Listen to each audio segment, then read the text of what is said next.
Bueno, continuamos. Párrafo 64. La fachada detrás de cada racilla clasificada en el imperativo categórico kantiano,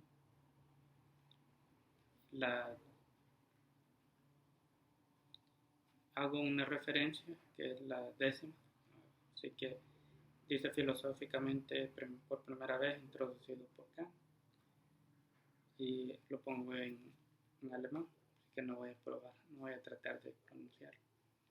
Entonces, pongo en sofisticación, formalismo, como profesionalismo, honestidad, como piedad, comedia, etcétera, etcétera. Es la restricción de la libertad que proporciona la animalidad condicional en este continente americano. Entonces, esto es exactamente lo que dije anteriormente, como algunas categorías están quizás en cierta manera, podemos especular que no están desarrolladas, pero en este caso cuando se clasifican de esta cierta manera y se imponen de esta manera, entonces no hay mucho espacio que encontrar, que buscar sino que simplemente hay que olvidarlo porque eso no llena las clasificaciones que ya nos dijeron. Así que esto no tiene que ver con libre expresión, de cierta manera, en la misma literatura irónicamente. Y esto nos caracteriza un poco diferente, la educación en este continente con la europea.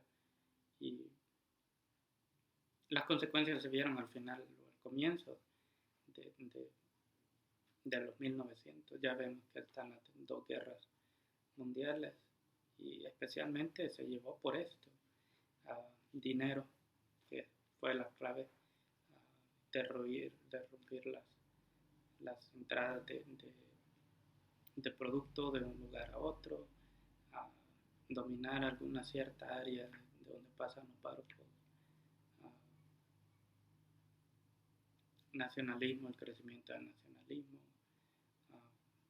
genocidio, deliberadamente ir a agarrar otras tierras, eliminar gente como si nada, con cañones, y no vale, no tiene valor. Pero esto es consecuencia de los mismos líderes, entonces todo eso nos da una perspectiva de cómo nos diferenciamos con esto, con Europa, no solamente en pensamiento, sino que también en áreas geográficas, como que nos da eso de que somos diferentes hasta en geografía, y por eso también tenemos derecho tal vez a cuestionar un poco algunas de las cosas que se toman. Eso no quiere decir que están erróneos, al contrario, los trabajos son bastante amplios y me gustaría levantarme por un momento y demostrarles algo.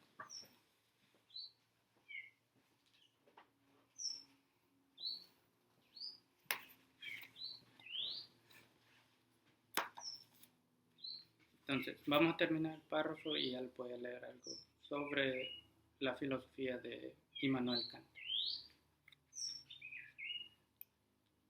Escritores también.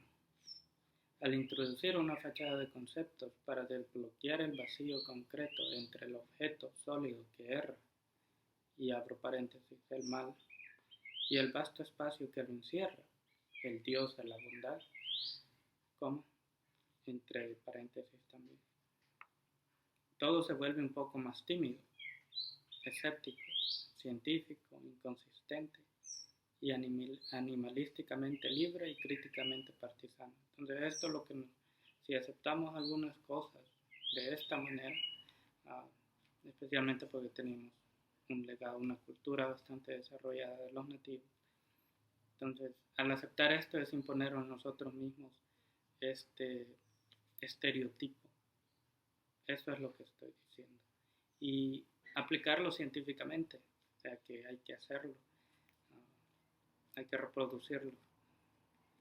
Entonces, esto es mi reflexión. Acordémonos que yo escribí esto en reflexión sobre mucha literatura que hemos tenido y así como les he estado dejando algunas de las noticias sobre que estas cosas suceden, no solamente sucedieron en un país como Canadá, sino que también en Estados Unidos, El Salvador. Tenemos este legado y nosotros estamos tratando de ponerlo juntos y entender que el extento de esto, tal vez para ser mejores seres humanos, me imagino. Entonces, esto es lo que me refiero y tampoco podemos caer en el fundamentalismo de una cosa, pero esto les voy a resumir la filosofía de Kant. Así que, en pocas palabras, desde Aristóteles tenemos, esto es bastante reducido. Él fue influenciado por la filosofía de David Hume, fue un inglés bastante famoso. Observaba el empiricismo, el conocimiento de la experiencia. Algunas palabras las puse abreviadas porque se va a tomar demasiado espacio, pero de Aristóteles recordamos que hablamos del logos, de que la mano puede ser un logos, es una mano, es un objeto para mí, y es objeto de estudio y ese conocimiento aprendemos, y de esta manera aprendiendo sobre diferentes objetos que son clasificados como humanos, nos da un conocimiento y aprendemos y nos hacemos expertos, nos hacemos sabedores de eso. Entonces, y eso predominó ese pensamiento por miles de años. Bueno, hasta la fecha, si algunos de nosotros todavía aplicamos este conocimiento, este entendimiento para elaborar algún tema. Y Kant le pone un énfasis al sujeto que al objeto. Entonces, el conocimiento depende de mí, de la persona que experimenta eso. Ya no es el objeto, sino que el ciudadano, el sujeto es el predicado del objeto. Entonces, el motivo central es el objeto. Pero esta es una mala concepción, solo por hecho de que el término de Aristóteles para clasificar al ser humano en sí no es igual. Así que, pero esta era la noción en ese tiempo. Así que dijimos Aristóteles de objeto. Kant nos nos enseña que desde Aristóteles las cosas se habían visto de objeto a sujeto. Y luego él nos dice que las cosas tienen que ser vistas de sujeto a objeto. El objeto puede ser cualquier objeto. Y la noción de humano también va dentro de esta explicación. Un ser humano es cualquiera, no hay un ser humano especial.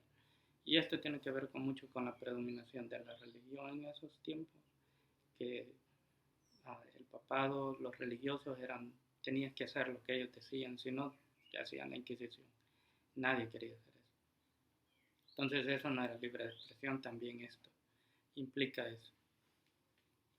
Entonces tenemos, él fue influenciado por todo esto y David Hume decía que el conocimiento viene de la experiencia. Entre más cosas aprendamos, miremos, experimentemos, eso nos genera el conocimiento. Y la escuela racional, que los sentidos nos engañan. Y este es lo que proponen en el pensamiento clásico de Aristóteles y los demás griegos, que también proponían que los sentidos no todo el tiempo están correctos. La manera en que nos sintamos sobre algo no quiere decir que está correcto. Experiencia por las experiencias sensibles nos engañan. Entonces, ese es un dicho que por lo general se mantiene, de que no todo el tiempo lo que sentimos nos lleva a una conclusión verdadera. Ah, pero eso no quiere decir que tal vez hay cierta verdad en, en esto. Aristóteles, incluso Aristóteles, hay una parte en la ética que habla de que se puede entender, conocer las cosas estudiando las cosas sensibles. Entonces, las escuelas de educación también tiene que ver mucho con cambiar la noción de cómo un escritor miraba las cosas de otro, con el fin de hacer mi teoría más popular. Así que él propone principalmente una pregunta ¿qué se necesita del sujeto de conocimiento? Entonces, el sujeto, ¿qué es lo que se necesita? El priori, 1, a posteriori, 2, analítico, 3 y sintética, 4. Son 4 cosas. Priori son sin experiencia, cosas que aceptamos sin experiencia. A posteriori, que dependen de la experiencia, de que ya se sabe algo y nosotros lo aprendemos de acá. Analítico, dentro del sujeto está el predicado. Entonces vemos de regreso viendo el sujeto, dependiendo, siendo la variable independiente para cómo algo se relaciona a mí, no eso a mí. Por ejemplo, el árbol, y antes se explicaba que se mantenía derecho porque Dios lo mantenía derecho. Entonces él dice, no creo que tampoco esto sea correcto. Y luego está la teoría, la gravedad que en este mismo tiempo